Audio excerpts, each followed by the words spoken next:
Well, a very good early evening or mid afternoon or late at night, depending on where you're tuning in.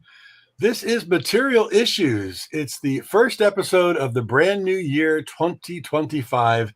It is episode number 185 of Material Issues. I'm Mark Hershberger of Pop Detective Records.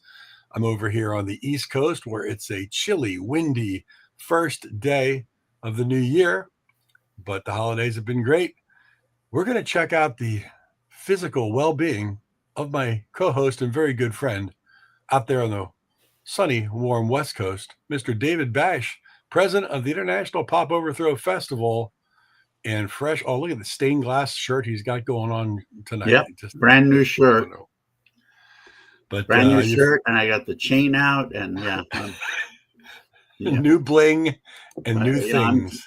Yeah, it's all to the nines, ladies. Hello, Rick. And I don't mean the band. Oh, hey, Rick. Happy New Year. Thank you. Appreciate that. Yeah, the healing's going to take a while. And, like I was saying off air, I really don't know at this point how much of a success the surgery is. But, there have been some tough days, especially trying to get out of bed at night. But they're getting a little easier, and we'll just have, we'll wait and see. I have an appointment on the 8th, follow up. Hopefully they can take my bandages off at that point. But until then, just deal with whatever comes my way. Yep. And that's all I can do. One thing I have been doing. I don't know what made me think of, maybe Stump the Bash did, but do you remember the show Stump the Schwab? Yes. Yeah. Yes, I thought about that, and I went on YouTube, and there were several of those there. Hey, thank you so much, Tim. There were several of those there, and I had a lot of fun watching those. I mean, that guy was amazing. Mm-hmm. And so were some of the contestants. I mean, the all-around sports knowledge that they had, and also, they had time limits that they had to really quickly respond. And it was pretty amazing. Unfortunately, Howard Schwab passed away a couple of years ago, but that would have been a good guest, right? Yeah. You know what? I it's funny. He would have been great, and he might have even done it. So good stuff. Yeah, but your otherwise your holiday was good. Yeah, more or less everything was fine. Yeah. I've got to put my 2024 releases. Rena actually put them in alphabetical order, so now I have to type them in, and then work with a list to put things in the order that I think they should be, and just go from there. So like I said, I think I should have that all done by the middle of the month, and on January 15th. 15th, yeah. All right, cool. We can play some for probably the top 25 or so. We can play all or parts of their songs from those releases, I should say. So, well, everybody looks forward to your best of 2024 list. So that's coming up. Yeah, fantastic. Thanks. I look watch check today. I have from Austin, Texas, my Dufresne, which is amazingly deep blue. I love this color, and it's one of my few wind up watches. So if you don't wind it, it just the power just completely diminishes to zero. So it's a cool one. I've had it for a few years, and I thought I would give it some wrist time. It's been a while, especially with the stained glass shirt you got going on. Yeah, nice. I think it works. Do you have any? Are you wearing anything? No, I don't. Brand new holiday watch. Let's hear it. Let's go. Well, you know how I like the new Bayo, the new Bayo line. This is their Mars Red automatic. They only made 100 of them. Wow. And it looks cool. Yeah. That's the center dial is like a satellite that slowly revolves around the N for New Bayo. And nice. Yeah, it's pretty cool. Wait, is that Scott's company? What's that? Is that Scott Baio's company? Nubio. But, Nubio. Okay. Yeah. I have a couple of these. I like their watches, and nice little outer space kind of thing going on. But Awesome. but that was part of holidays. My T-shirt of the Orlando Magic from my daughter, because she works for the Orlando Magic. Oh, nice. Basketball T-shirt. I thought I'd wear that in case she happens to be checking in. And of course, we like our sports cars and things, but I found these online and they look like an interesting thing. And it's the Mary League Baseball North Pole starting 9 trading cards. Wow. And it's all like you've got there's Kringle. He's the manager. Right. But then you got the starting lineup of Dasher and Donner and Vixen, and like matter of fact, Vixen's very Babe Ruthian looking. Yeah, I see that. Yeah. But who are the people actually? There are no people. It's just an imaginary Merry Baseball League that they made this card set starting 9. There's 2 sets, and nice. I picked them up. So I just thought, they're kind of interesting. Indeed. I don't know where they're from. They're not from a major trading card company. No. So they're just it's just kind of cool. But that's how exciting my holiday presents were. A couple nice little things from my daughters, and so that's about it. Holidays were great. Awesome. Very glad to hear it. All right, well, let's bring on our guest, and I guess yes, indeed, it's going to be fun. A lot of fun. Yes, I guess I'll introduce him by saying that in 1995, I moved back to Southern California. I had been in Bakersfield for a year. I moved back and lived at my brother's house for a while until I got everything settled. And around that time, I was really, really thrilled to find out that a pop scene in Los Angeles had grown and was really thriving at the time. And there was an event called the Bubblegum Crisis that Tony Perkins put on. Every other week, he'd have a lineup of pop acts. And it was very successful. And the man who we're going to introduce, his band played a lot of those. And that's where I met him. I think I may have met him on a day where he was there supporting other bands, which people did back in those days.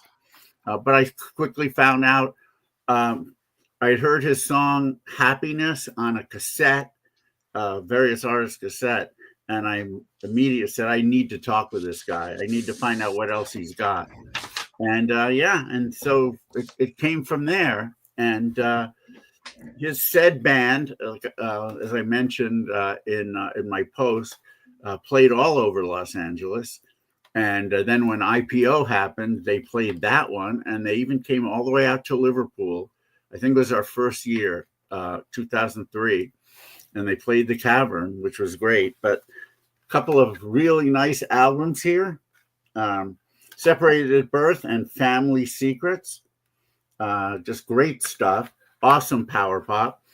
Once the band broke up, our guest became the new bassist for the Bangles. Michael Steele had left, and he filled the opening, which is awesome. I mean, how cool is that, right?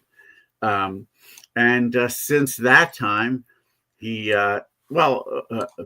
during that period and after, he played bass sometimes for the Smithereens, and now he's playing with Marshall Crenshaw's band. So he's always keeping busy. And he's having a hard time finding decent acts to play with. I'll tell you that much. Yeah, right. And he's now moved.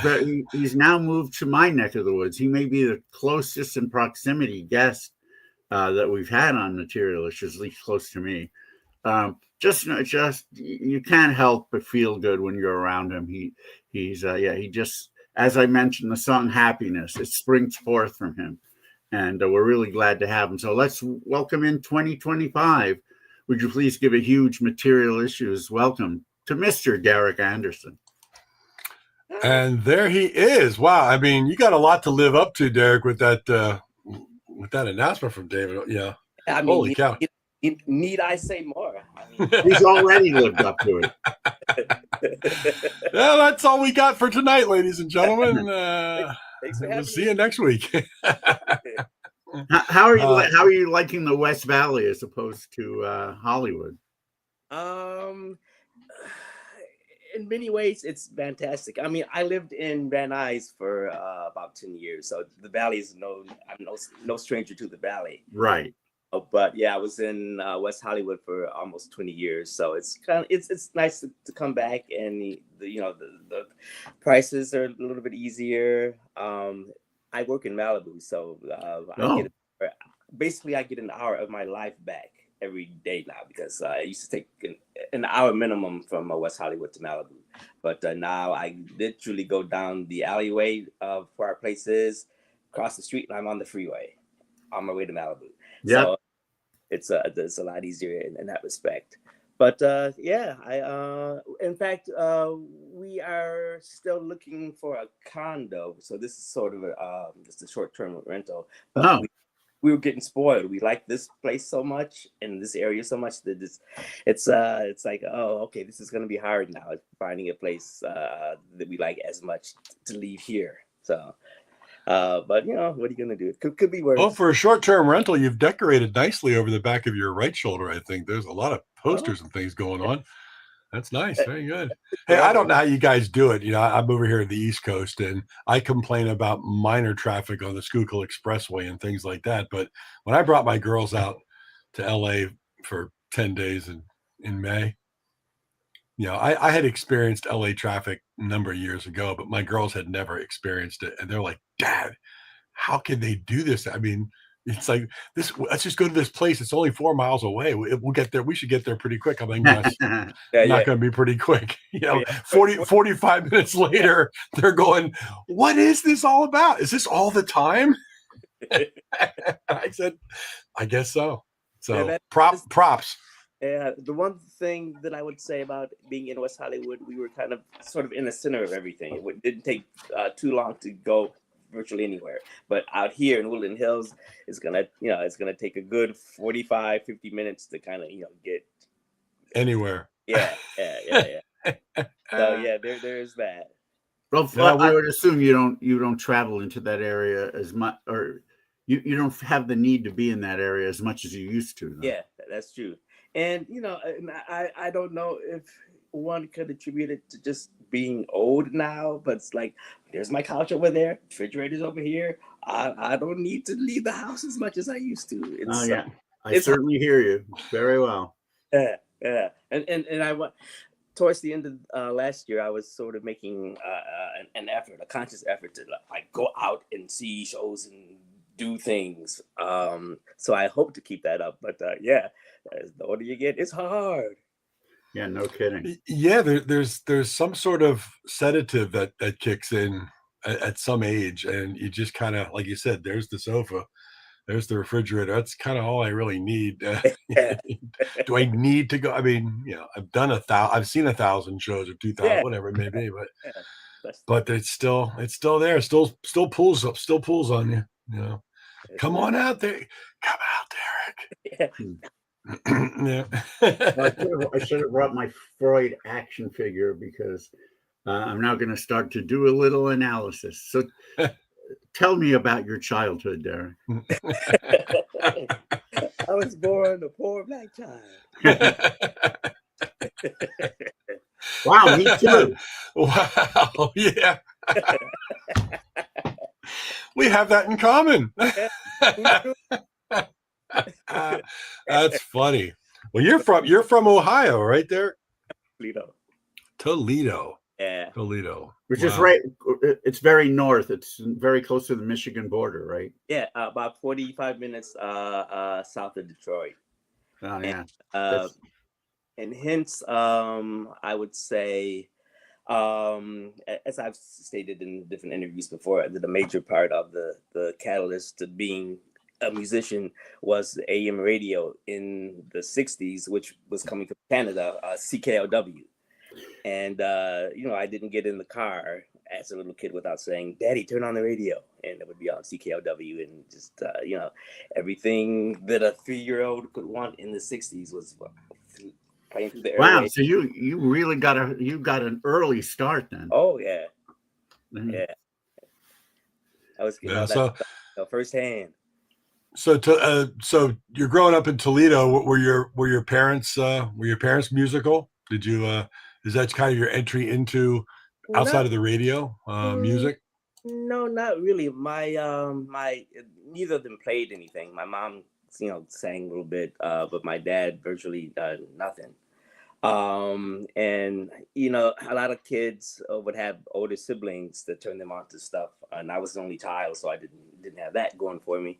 But aside from CKLW, I guess my mom had like a lot of easy listening albums like Nancy Wilson, Dionne Warwick, so those kind of stayed with me.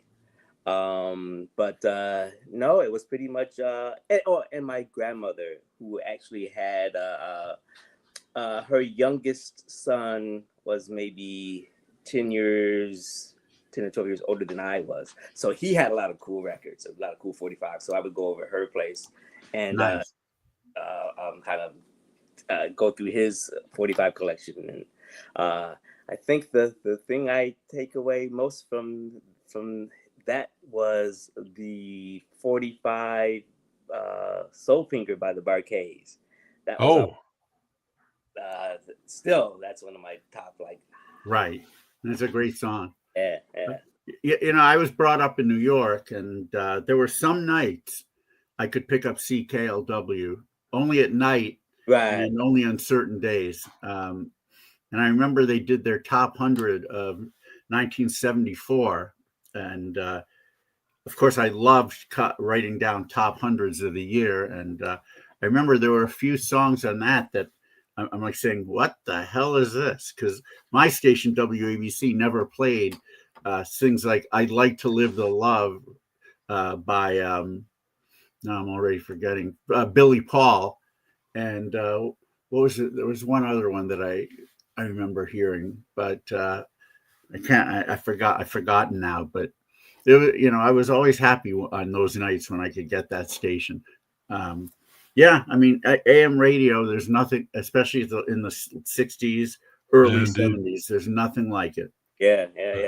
And Charlie O'Brien, I forget where Charlie's based out of, but he's like a DJ on the web version of CKLW, and he did a thing I think maybe 2.5 years ago. He did I think he concentrated mainly on Wild Honey Orchestra folks to do like their top 10 playlist, and he asked me, and I was like, CKLW, hey, so I gave him a top 10, and he did I think it might have been a half-hour, 45-minute little show, but to hear that jingle and my name associated with it, it was like, yeah, it was really, yeah.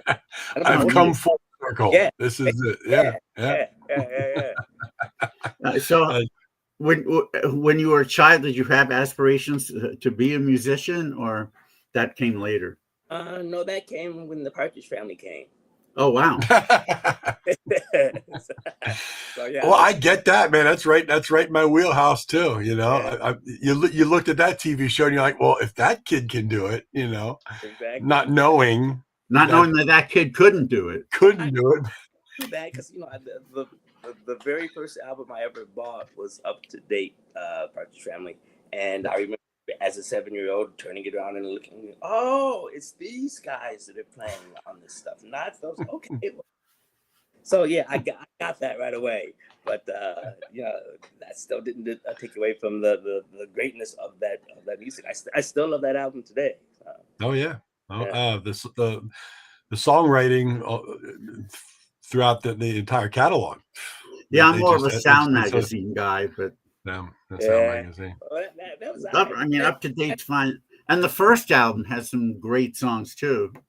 The ones that were actually songs that David Cassidy were on, anyway. Yeah, I know it was the Baylor Brothers were on a lot of. Baylor Brothers, yeah. Yeah, oh, that's amazing. That's amazing. So, at what point? So your parents didn't send you down the road like my parents did, forced piano lessons on you, or I did anything like that. I think from the once the Partridge Family was like, oh, that looks like a good job. I asked for guitar lessons, and I had like a little student nylon string classical guitar, and took lessons for a couple of years, but it wasn't enough to kind of solidify like this is what you are going to be. That didn't come until probably 77 when the Beatles cartoon was in syndication, and I happened to catch that. And I knew about them, but I didn't know about them, and that was right. Kind of like, well, let's see what's over here. And the Toledo Public Library had the Red Album, the 62 to 66. So I checked that out, and then it was all over. That was it. Did you know, Derrick? Did you know that your former roommate, the late Jeff Glenn, actually made a cassette of every Partridge Family song that was on the show, but not on the album, and there were tons of them. I had no idea. Yeah, so there needs to be a Partridge Family box set with. There has to be, yeah. The one that comes to mind, and I'm not sure if I'm correct in assuming that that's one of these songs. Is that song? I think it was called Stephanie. Is that right? Was that only never on an album and only on the show? So I think it was only on the show. Yeah. Crazy. Yeah, I that realization too. When I found out about all the stuff that was not on albums, you scratch your head a little bit. What? Yeah. So then try to find it. You know. What do you think Danny Bonaduce would say if you went up to him and said, "You were one of my inspirations to become a musician"? He'd say, "Get in line." Yeah, probably. You love it. Oh yeah, you gotta love it. So at what point? So you started off playing a little guitar, and that gave you kind of a basis for things. Speaking of bassist. A bassist and bassist. Yeah, right, for things, absolutely. Were you trying your hand at writing some stuff early on? Just kid kind of things, and not really. I didn't probably start writing until probably maybe I had my first band in '81, and I didn't even do any writing for that. It was probably more like once I got into college that I just kind of started trying my hand at actually writing stuff. Was that first band limited edition? How did you know that? I was in the band. You just don't remember me with my hair. I do my research. I didn't even know that I had actually even put that out there in anything. I'm just saying. I do my research. If you check your back pocket, your wallet is no longer there. Oh, where do you live? I'm in Toledo. I'm just south of Detroit. It's good. Yeah, in fact, I was back in Toledo for Christmas, and we had two singers, my friend Scott Owenhausen and my friend Jackie Barchick's sister, Pat. And I always see Jackie, who played guitar in the band, along with Angie Holmes, who is Katie Holmes's, I think she might be her aunt or great aunt or something. Wow. I think Angie's dad's brother, I think, is Katie's father, if I'm not mistaken. Mm-hmm. And I saw Scott and I saw Jackie when I was back home. So yeah, I'm still in touch with a few of those guys. So your home, that's still home. Your parents are still around, or your family still around? I lost my dad. It'll be a couple years ago in February. My mom's still there. No, I'm sorry. Yeah. No, grateful you have your mom and some home to go to, because it's I think about home. But both my parents are now gone, and it's tough to go back to where that was when it's not there. It's still home. It's still home, but there's always that void. But grateful for the memories, though. Grateful for the memories. But of course, you don't want to go back to Toledo in the winter. It's too cold and windy off the lake. And normally, yeah, but this was fairly mild. In fact, I think most recent years have been pretty mild. Thank goodness. Because you're taking some trips to Buffalo also. Not in the wintertime, though. Oh, okay. Both Jim and I were ever since we were old enough to do something about it. Well, Jim got out earlier than I did, but I would always, every winter, I would always question, why do I even live here? I hate it. And few things, as I'm sure you know, David, make me mad. Being cold is one of them.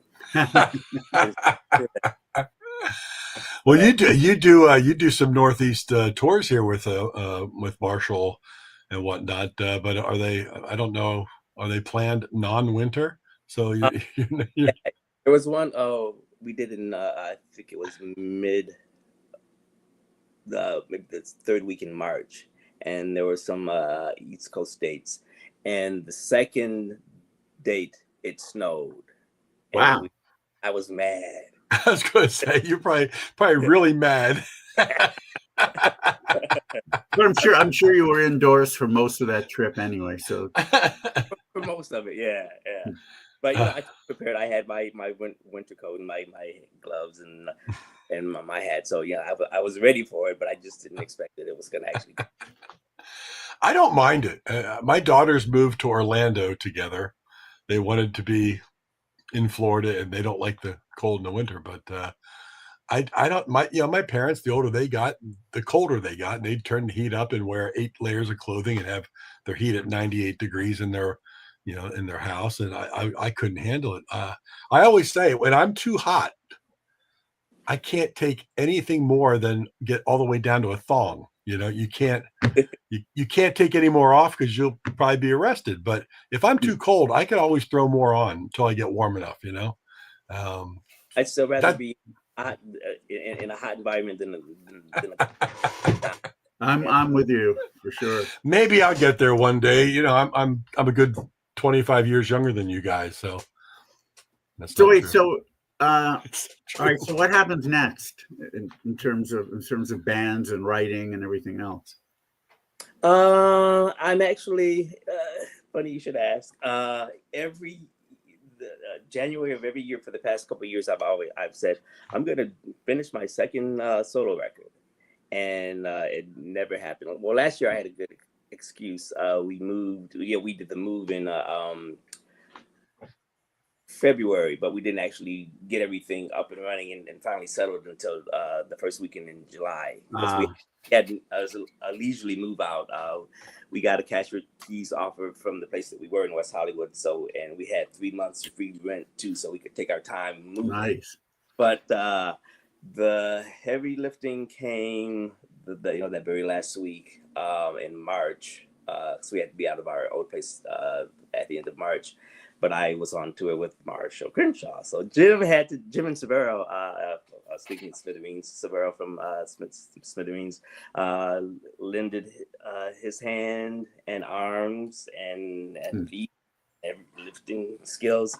And the two of them got stuck doing a lot of the heavy lifting while I was on tour. So that's a shame. Yeah. Oh well.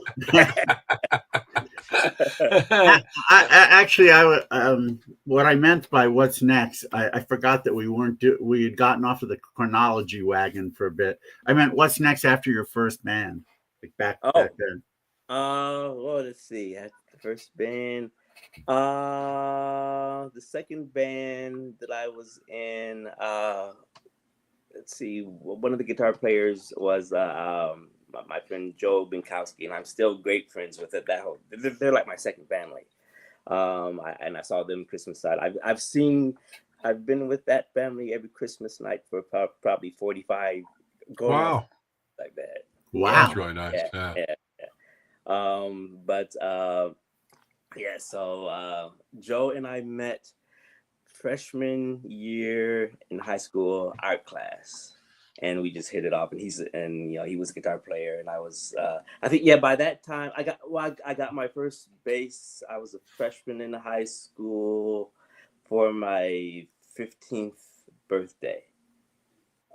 Is that right? Yeah. And I got my first bass and the White Album from my mom. Oh wow! So let's stick with that 1 second though. So what prompted them to get you a bass guitar? Oh, because I asked them to get me a bass guitar. That's what you were. That was your thinking was. Yeah. Because that's what I started with, and right around. Yeah, I bought my own. I had a paper route, but I for whatever reason I wanted to play bass guitar. Yeah, and, I think my ears, even back in the CKLW days, that's where my ear naturally went. Right. So I didn't ask for for bass lessons. I wanted to play, learn guitar first, and I kind of put that down for a few years. And when I came back around, that's when I was like, okay, I think I want to do this bass thing. And I had a couple cousins who were musicians, and I remember there was an occasion, I might have been about 8, that they brought over a bass, and I didn't know the first thing about it, but it was like, this feels good. Yeah. I don't know what to do, but so but yeah, I got it was just sort of, I think before I got it, I would bring out the acoustic guitar, and I'd kind of try to tune the strings down low, and so they're all flapping around. But so trying to develop some kind of bass technique from that. But then when I got my first bass, which I actually found, because my mom has moved too, and I wasn't there for any of that, so I wasn't sure where everything was. But I was like, well, surely she kept it somewhere. So I was home. This was, I think, last year, and looked in the recesses of my closet, because I have a room there, and in this tied up plastic bag, it's got a couple things missing from it, but there it was. Wow, that's cool. Yeah. I remember in the late 70s reading an interview with Susie Quattro in Cream magazine, where she said that one time on stage she got an orgasm from her bass, the vibrations. That ever happened to you? Wow. Yeah. Oh. And think about that. Think about that. I'm not making this up. Get up for that, Susie. Wow. I didn't know that either, David. Good one. Yeah. But that's a big no. That's a solid no from you, Derrick. Okay, good. Good to know. Well, that's because he doesn't sling his bass low enough. That could be. What model was the bass? Do you remember? You. There was no name on the headstock. Yeah. What was it? It wasn't a Harmony. It might. Yeah, I don't know. Something. Yeah. Wow. At one point, I knew, but those brain cells have left me now. So. It could have been a Harmony, though. I'm not. And you got the White Album, and from what I heard, you learned that album back to forwards, the whole every bass. Basically that's how I taught I to this day I've never had a bass lesson, and for all I know, if there were some trained bass player, they could be like, you're doing it all wrong.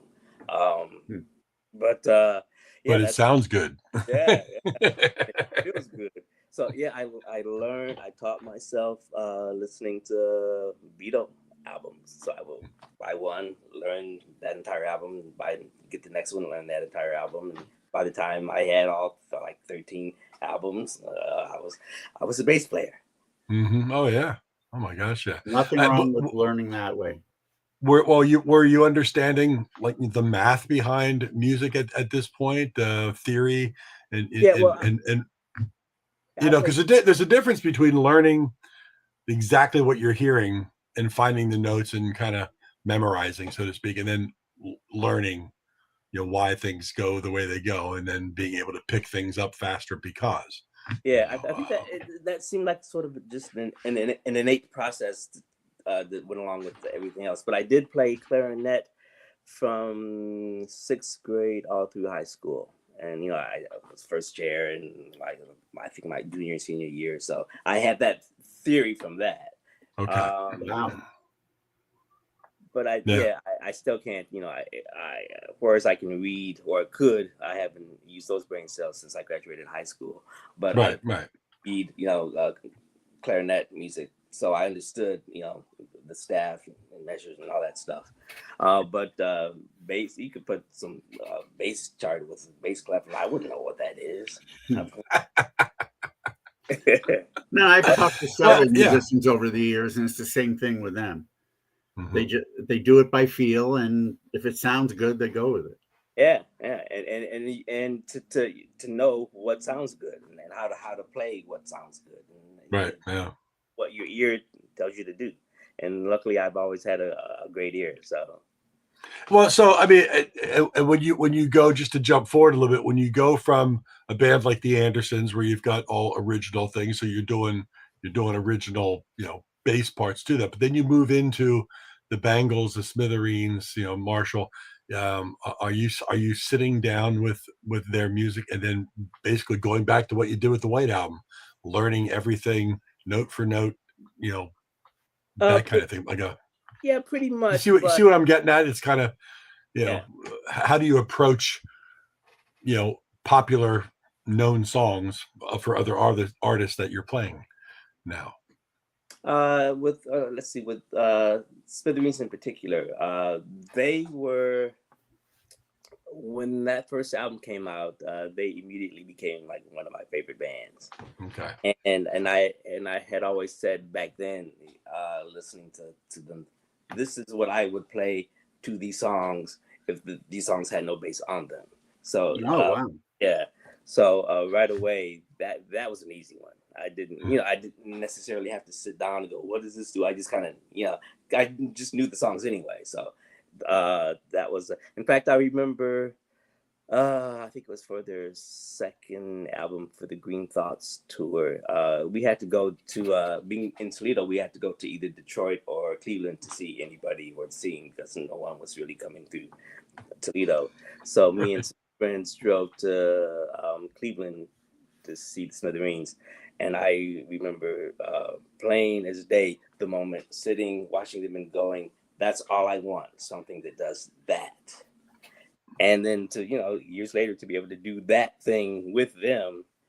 And there's a song on my first record that I wrote it probably back in '88 when the second album was out. And with the intent of, I'm going to write me one of those Smithereens kind of songs. So, decades later, I got to have them as the backing band on that song. So, it's. Did you imagine at all back then that would be possible? Wouldn't have crossed my mind. I didn't say, one day I'm going to find this band and track them down, and they're going to play this song with me. But that's the beauty of that's the beauty of being in music and making the connections that you make. And then, your career has progressed along the way. We interview a lot of people, like, how did you get to here? And many times it's just like the road led me there, and I just happened to follow the road, and it happened. I didn't have this great vision that I'm going to someday play with the Smithereens and have them on the track on my, it wasn't that kind of thing. It just evolved, and that makes it even more special, I think, when they sit back and go, how did that happen? Derrick, did you ever play with Steve Burns of the Scruffs, or was that just Will? That was just Will. Because I remember he was at that show at, trying to remember the name of the venue, the one on Lincoln in Santa Monica. I don't know why my brain. It starts with a B. It starts with a B, I'm pretty sure. I can see it. I can see the insides of it. I can see the stage, and I can't remember the name of it. You guys were playing. You guys were playing that night, and I remember Steven came up to me and said, "Who's that guitar player? I want him. He's amazing. I want him for my tour." And so that organically happened that way. I thought that was wonderful. Yeah. Is it Brennan's?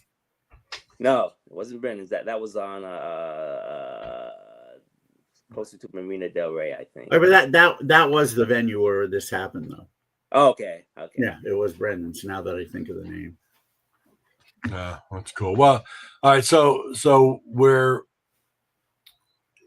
to the point now where you got a bass. You're playing bass. You've been through Limited Edition and a couple other bands after that. So when does the Andersons come into the picture? Let's see. I moved out to LA in '90, and I think it might have been around '91 or '92 when I had the cassette that David mentioned that he heard Happiness on, and I was playing with a band called Darcy's Kiss, and they they sort of. But when I joined, they were kind of like an alternative pop band, but the singer, my friend, and also he was one of my roommates in that house in Van Nuys that I lived in. He was the whole world of grunge took him, so therefore it took us that way too. So he was a big Jane's Addiction fan, so we kind of that way a little bit, and it was fun stuff to play. But that's where before Wade moved in with us, I think he lived with Will. So that's how Will came into the picture through that. And I, we'd have parties, and I met Will, and we talking stuff. And Robbie, I remember before I moved here, I used to visit this friend of mine who was a drummer from Toledo, and I actually stayed with him before I got my own place when I finally did move. But I visited him, and he used to rehearse with Adam Marsland. He was in the Adam Marsland, and over at Uncle Studios. And I remember seeing Robbie come out as we were coming in, and I was like, "Oh, that's that Brady Bunch kid. I didn't know who that is." Oh, you knew it. You knew it without anyone telling you, then. Sure. Yeah. Oh wow. Okay. Yeah. But never would have thought like one day he's gonna be in a band with me. Again, yeah. And I think Rob was playing with Wonder Boy at that time, and they were playing it's Central, which is the Central where the Viper Room is now, I think. Oh wow. Okay. On the Strip, yeah. Yeah. But I remember seeing Robbie and Wonder Boy play, and I think I might have given him the same cassette, and then he immediately was like, "If you put something together, I want to be in it." And nice. I was okay. So also when I moved into the house in Van Nuys with Will, this Darcy's Kiss singer, we lived with my friend Brian Baldwinkle, who was a drummer, who was the first drummer who's on Separated at Birth. He's the drummer on that. So, and we had a garage that was soundproofed and ready for rehearsing. And that's where we all came together, and that's where the Andersons were born. That's very Partridge Family-esque. playing in the actual garage. Yeah. And how did the vote go to name it the Andersons? That was Robbie. We actually really. I wish I could remember the name of the club that I'm thinking of, but that's where we. David, maybe you would know where did Emmett Rhodes do a set? You mean with Ray Paul, Alligator Lounge? That's it. Yeah, Alligator Lounge. Thank you.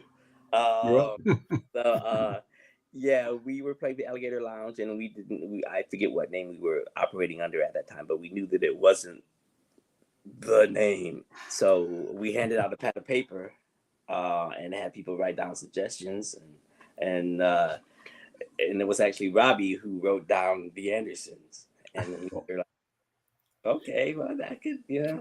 And then, of course, we had the premise of like the Ramones, that we would all be, brothers from different mothers, but the same. that was the legend. Yeah, the same father on the birth certificate. Yeah, I remember. Yeah.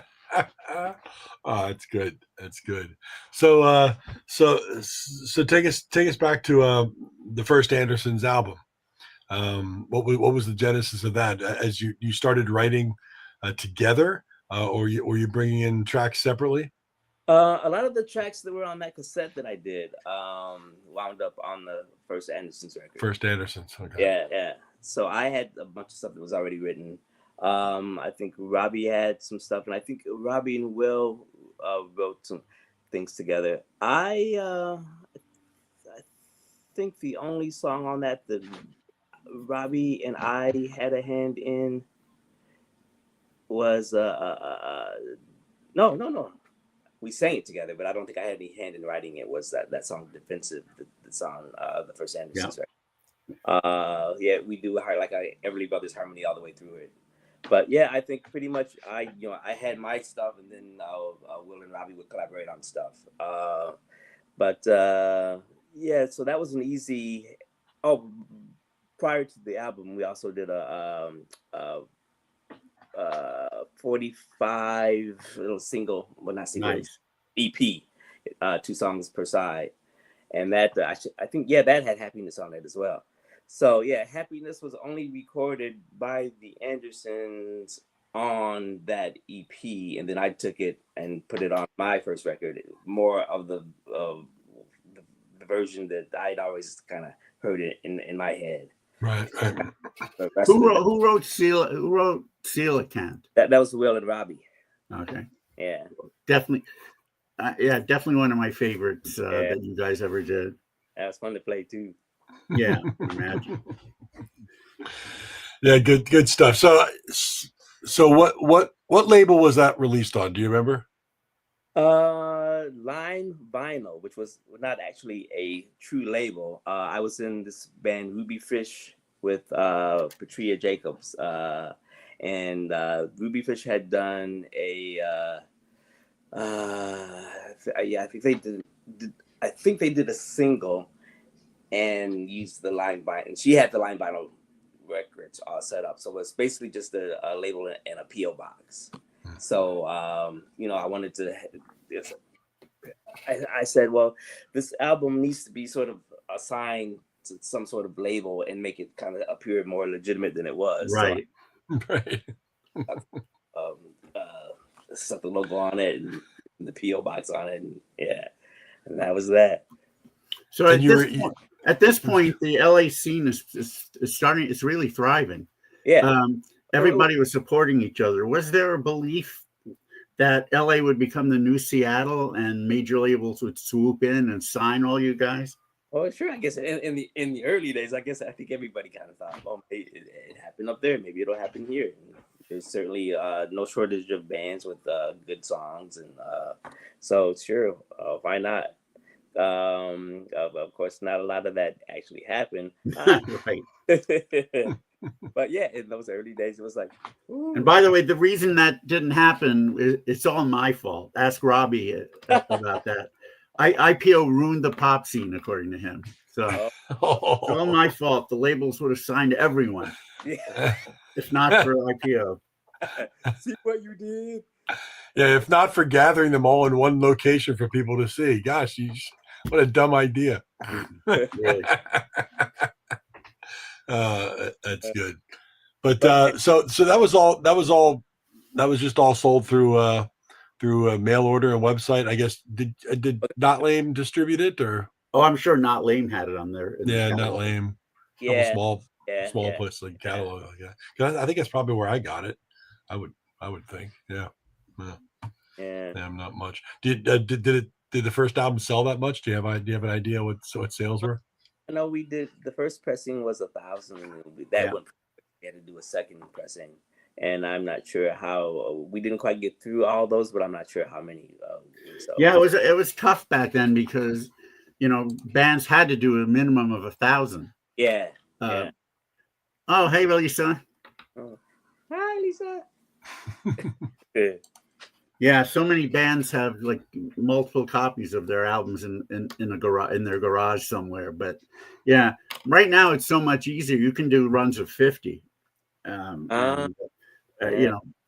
because so few bands are doing CDs that the factories who are set up for CD pressing, they'll take any that they can get. Yeah. You don't have to do it like you used to. Very glad that it seems that vinyl is kind of making a little bit of resurgence, because the first thing that the Andersons did was on vinyl, and I was with my record. It was out for maybe a good 5 or 6 months before, and it was actually Jim who said, "Why don't you look into actually putting this out on vinyl?" And there was one song that my cover of Norwegian Wood had to be dropped because it wouldn't fit. But I'm glad that I was able to put that out on vinyl as well. Which was a crazy cover, by the way. That Norwegian Wood. Hey.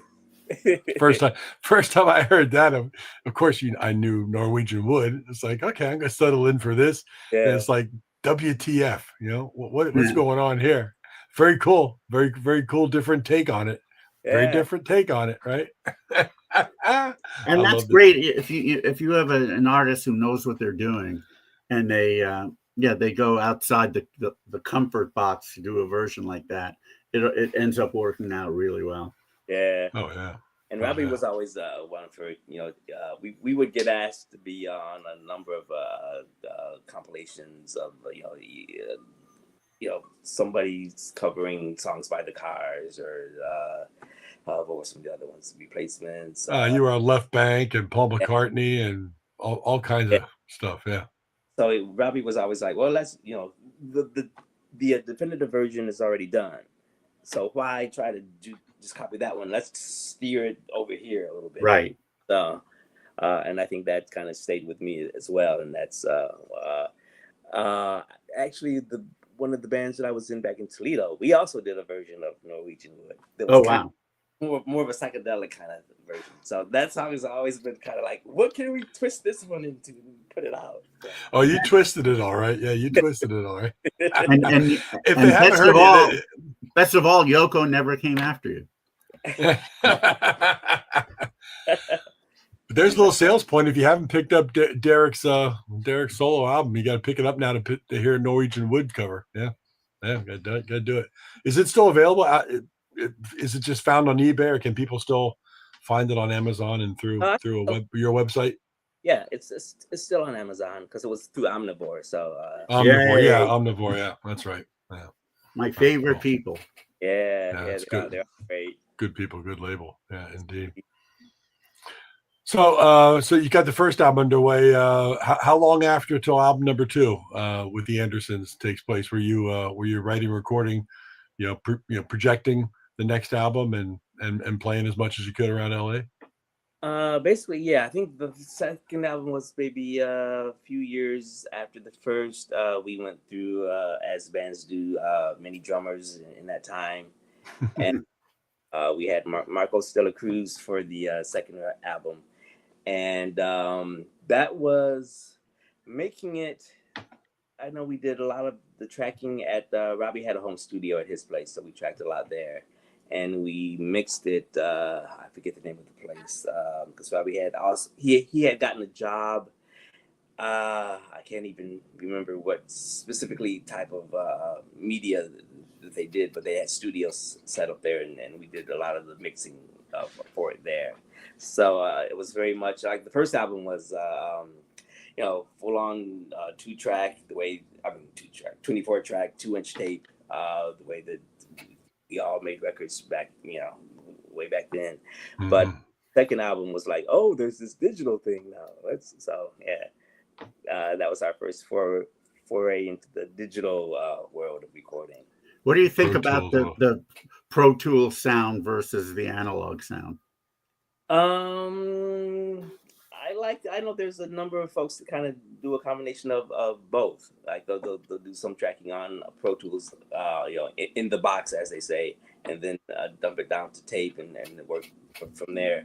So you can get a little bit of that warm kind of analog feel to it. So certainly great things about it. In fact, my record,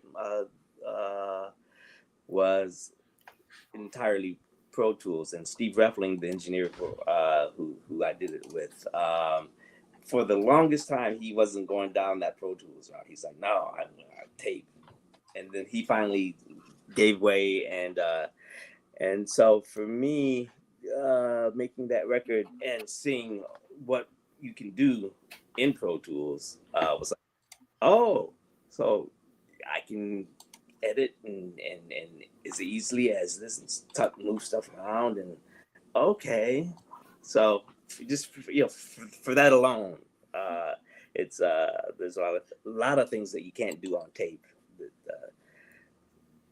So in fact, for my second record that I'm working on now, I'm doing a lot of stuff here at home, and then kind of importing that over to Steve's Pro Tools set, and then kind of working on it from there.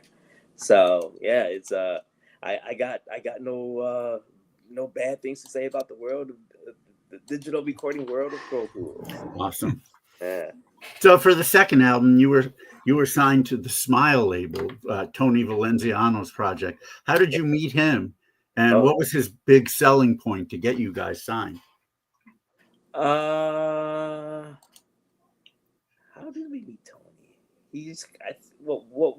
David, you might remember, what was the band that he was in? It's also 5 letters. It starts with an S, and I'm forgetting. I think it is. The Stand. That's it. That's it. Yeah. So I know we did some shows together with them, and I knew that I think he and Robbie were friends. And he approached us, and at that time there weren't a lot of labels that were kind of sniffing around. So Tony had this whole thing that I want to do this pop label and have all these releases by all these power pop bands, and so we were one of the I think among the first 3. It was the Anderson, Premium, and the Knack. Yeah, they're all on there. Yeah. As are Sparkle Jets and Wondermints as well. Yeah. So not a lot came of it, but I didn't expect for a lot to come of it. It was just like there's a lot of heavy lifting that we didn't want to have to do ourselves, and didn't know how to do it. And I'm the worst self promoter on the planet. So to somebody kind of take that and run with it would be good. But Tony only ran so far with it. But he was able to. He did take you to some pretty cool places, though, right? I mean, I know that you played IPO New York, and it was a Smile night. So yeah. I assume he helped in some way on that. Oh yeah, definitely. Yeah. That was the Knitting Factory, as I recall. Yep. Yeah, it sure was. So yeah, certainly don't knock him for what he did. No. I guess we all just wanted more. Mm-hmm. But that's par for the course. That's well. Yeah. These are both great records, so you could be proud of that. But then, of course, the big change. How did you end up becoming bassist for Bangles? That was actually through Probin and Gregory. Wow. Probin, I think when he wasn't with Brian, I think I have this correct. When Probin wasn't with Brian and John Cowsell, who's Vicky Peterson's husband, when he wasn't with Beach Boys, they were backing Dean Torrance and his band. Jan and Dean, yeah, okay. So the two of them knew each other, and when the Bangles were, I think the idea was they wanted to have different revolving guest bass players, and Probin put my name in the hat through John, and it just so happened that Jim was playing drums with Bob Cowsell, and I would go down, and they would play maybe was it 1 or 2 Fridays a month at the Fox and Hounds in Studio C. Oh yeah. And so I would go and sit in on some stuff. And when Robbie Sharf, when he couldn't do shows, then I'd come in and sub for Robbie. And it just so happened that one night, Susan Cowsill was in town, and I believe Paul was in town, and John was in town. And so it was basically learn these Cowsill songs because we're all going to come and do our thing. So, wow. and yeah, talk about coming full circle, you know, Partridge Family, Cowsills, and here I am playing with. No, really, it's sometimes it's just like, yeah, you know, that's crazy. But Vicky was there that night, so she actually saw me play. So in the Vicky, once poking through my name in the hat, I got a call from Vicky, and you know she's telling me about their situation, and I said, "Well, you know, you've seen me play before, right?" And so I told her that, you know, about the show at Fox and House, and she said, "Oh, that was you? Yeah, okay." So you know, and that's how it happened. Yeah, wow. You know, they had who auditioned? I know. I think Christy Callan did from Wednesday Week. I think David Nolte from Wednesday Week also, and Dave Davies, and that's another story. I just when I played with Dave, I took basically Dave Nolte's slot because he couldn't do it anymore. So I got the call to come in and play and tour with Dave Davies. So where was I going with that? So I'm not sure, but it's good info anyway. Yeah. It's all good. Yeah. Well, here this takes me back to when we were talking earlier about learning other people's songs at this point. So now, you know, the Bangles bring you in to be bass player. Did you have to go through their entire catalog and even deep tracks and things, or were they basically saying, "Here's like the 30 that we could even possibly play when we play. Here's what we need you to know"? Well, yeah. For example, when I auditioned, I was going through the different the different people that they auditioned. This turned out mostly few friends of mine that I knew. So I think I was the last one up, and they said, Vicky said, "Okay, learn these 4 songs," and you know I knew those songs. They're another one where I got all the albums. I was a fan, knew all the stuff. So I told them, I says, after we did those 4, I says, "Well, since I'm here, I want to play this, and I want to play this." And wow. And they were like, "Oh, okay." So, yeah. Yeah, that's cool. Yeah. Well, yeah, that was just a curiosity as to then what, you know, what of their canon you had to learn, because I guess at any point they can say, "Let's play this tonight" or something. But again, you knew their work. Yeah. And you were there around the time of their album. Why am I forgetting the name? Their 2002 album. Doll Revolution. Yeah, Doll Revolution. Doll Revolution. Yeah. Was that around the time you got in, or was that after? That was before. I got in at 2008. Oh, okay. But yeah, we did. What was the Elvis Costello song that they did on that one? Doll Revolution. Was that the name of it? Right. Yeah, Doll Revolution. Yep. Yeah. So we were doing that one when I joined. They were still doing that. So, but yeah, to me, their first album is still one of those desert island discs that's just, you know, from start to finish, it's like fantastic. Yeah, agreed. Everything about it. Yep, indeed. I think at one point or another, I wound up doing virtually every song on that album at one time or another with them. So that was great. You pretty much. I know. Go ahead, Mark. I'm sorry. I was just because I've had conversations with Robbie about his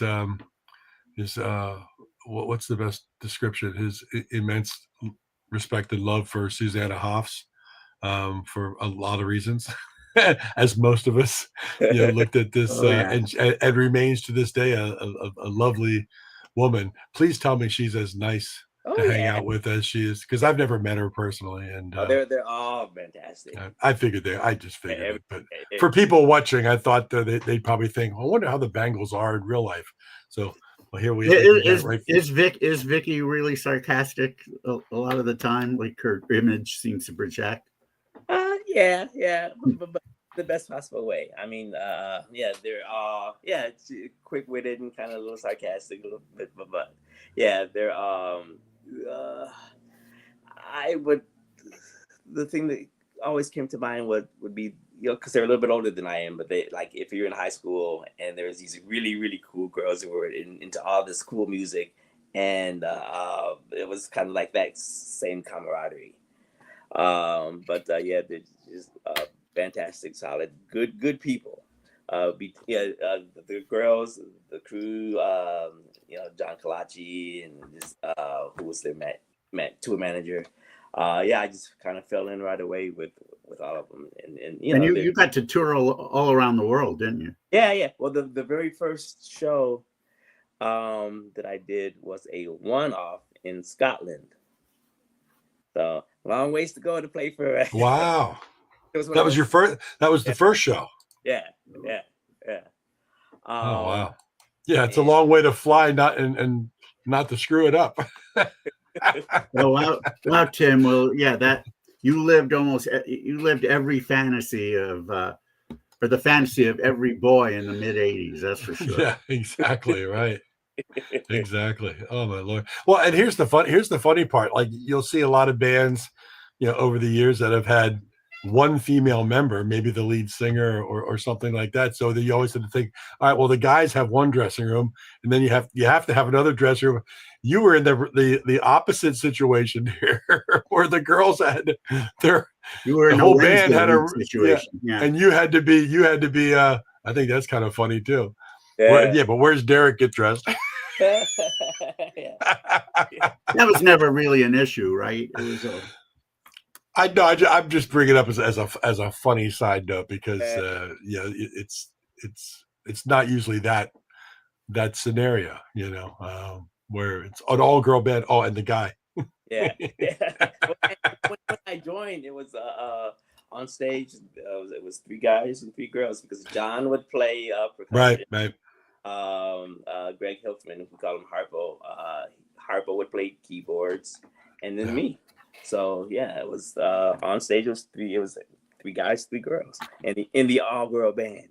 Mm-hmm. Yeah, exactly. And John, I mean, as you said, to be tied into the Cal Sills via John is mind blowing. We had the Cal Sills on our show here, and that was one of the biggest thrills for me, because I bet it was. Yeah, they're hysterical. You get them all together. I mean, you grow up with that music. You grow up having a crush on Susan, obviously, and then to have and they're just so funny. They're just great people, and top notch. I remember people. one line that I gave that I'm kind of proud of myself for. The Andersons played IPO at Fay Dodo, and you told the story about how in 2003, when you were in Liverpool, some random guy saw you and said, "You're not the Beatles," and then I said, "No, Derrick, you heard wrong. What he actually said was, 'You're not the Bangles,'" and then I said, "No, but he will be."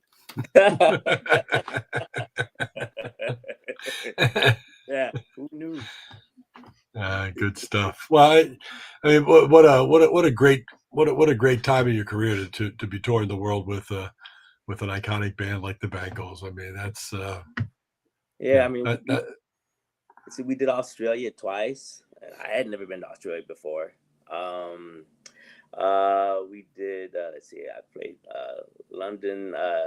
I guess the O2 Arena has the big, huge room, and there's also a smaller room. And we were, I think it was some kind of breast cancer awareness thing that we did for that. I had never been to Hawaii before I played with them. And of course, Scotland, had never been there before. Didn't get to see much though. That right. But it was still like, I'm in Scotland now. What What was something about Australia that impressed you, or that you found kind of unique? I almost say everything. You know, you go to a park kind of near the hotel, and it's like, oh, there's kangaroos. No way, really? They're just bouncing around it randomly. Yeah. I mean, kind of. I'm not sure what kind of park it was. It might have been, you know, kind of. They're called zoos, Derrick. We did go to the zoo in Canberra, though. We had a little private tour guide that kind of takes it. I'm just yanking on you a little bit. Yeah, I got to encounter my first lion kind of close up, closer than I ever like to get in Canberra in the zoo there. So, yeah. No, it's such a great experience. And again, it organically comes about because somebody was somewhere at a time and place, and you know, people you were dealing with and playing with and knowing you, and it's just fantastic. Yeah. I love the stories behind it. Where is that somebody for me that'll pour a bunch of money into IPO? Where are you? Rena, where's Rena? I want to do. No, not Rena. Hey, you know, you throw some darts. Sometimes you hit the bullseye. Most of the times you don't, right? But you got to keep throwing. You got to keep throwing. I would say even the Bangles back probably I made I guess a conscious decision that I wanted to be a musician. I think it was probably in '84. So the Bangles had their first album out, and they were among those bands for, at that time, it was like, okay, maybe the world is ready again for the kind of music that I like. So, you know, I put them in the forefront of those bands that kind of made me decide to go and try to be a musician. So then once again, years later, I get to actually play with them. That's wonderful. And you mentioned going to work. You've got a day job these days, or you always did? I've had the same. The first gig I did with them was in '93. I've been full-time since '97, and it's a TV production company called Together Again Productions. And back in the day, they used to produce these videos for kids called Kid Songs. A lot of award shows like the Essence Awards. They had a hand in the MTV Awards back then, and Billboard Awards. I'm forgetting a lot, but yeah, a lot of award shows that they would do. Dame Edna TV specials. They produced those. So yeah, I came on board with them, and now I'm basically working out of a home office in Malibu, and at this point it's just me and Miss Boss Lady, as I call her. Her husband, we lost him a month before my dad died. Was Bruce Gowers. Oh, yeah. Bruce, the thing that put Bruce on the map was he directed the Queen Bohemian Rhapsody video. Oh, wow. Yeah. So wow. Yeah, they did back in the seminal days of music videos. They produced a lot of that stuff, and Bruce directed a lot of that stuff. So yeah, they're good people to fall in with. And they're very flexible about you. Yeah, very flexible. Yeah, doing touring whenever you need. Exactly, and you know you don't get that everywhere. No. Yeah, and I think it's because they have a background in music as well, so they get it. They know when the tour comes, and you're fortunate enough to be able to play with somebody in tour. You gotta go. Yeah. And when you're going out with Marshall, I mean, he doesn't go out for a long period of time. No, a couple weeks at a time. So yeah, that makes yeah, just little spurts here and there, and whatever he does. Yeah. Well, that works out. Yeah, that works out really well. Yeah, that's cool. Well, Derrick, you've had an amazing music life. That's for sure. You've gotten to live your dreams several times, and I'm sure it's not over. who knows what waits in store for you. Yeah, one never knows. But yeah, it's never lost on me that I get to the past that I've been able to take, and the multiple full circles that have happened that I've been able to be involved with. It's yeah.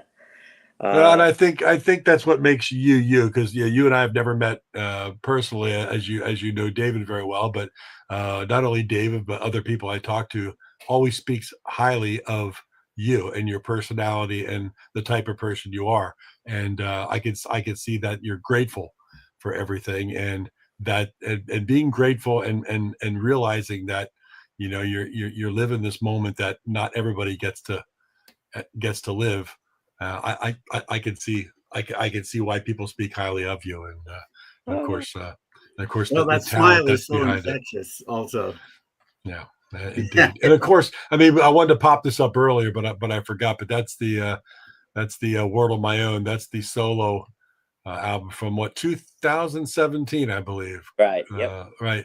So that's still available out there on Amazon. Wait. Is it on your website? Yeah, which is Derrick Anderson music.com. Mark, show that cover again. All right, hold on. I'm typing. I can't type and multitask at the same time. I want to make sure Derrick Anderson music.com. There we go. Okay, good. Yeah, when you can. Derrick Anderson music.com. All right, here's the album cover. The picture above your head, Derrick, is that taken from Beauty and Sadness? No, that's if you let me see if I can angle the camera. Oh wow. Yeah. I see it. It's actually a photo that I took. Can I yeah, there you go.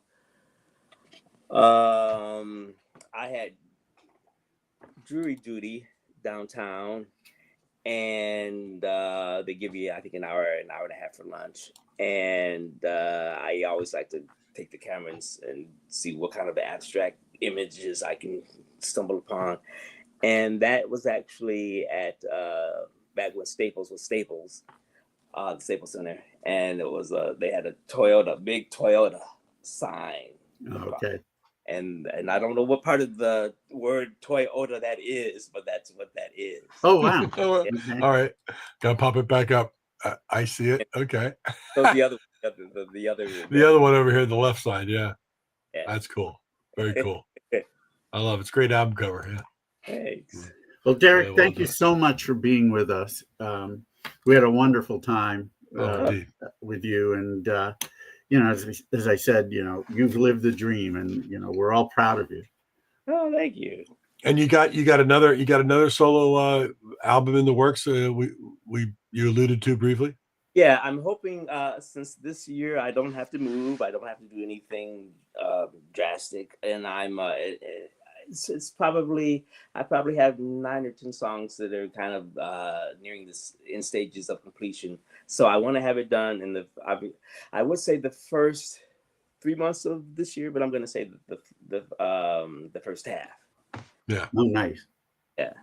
So and what's the next tour date for you? Do you know? It looks like it's going to be the 3rd week of March, and they're still filling in the dates, but I know I think Pittsburgh City Winery is going to be one.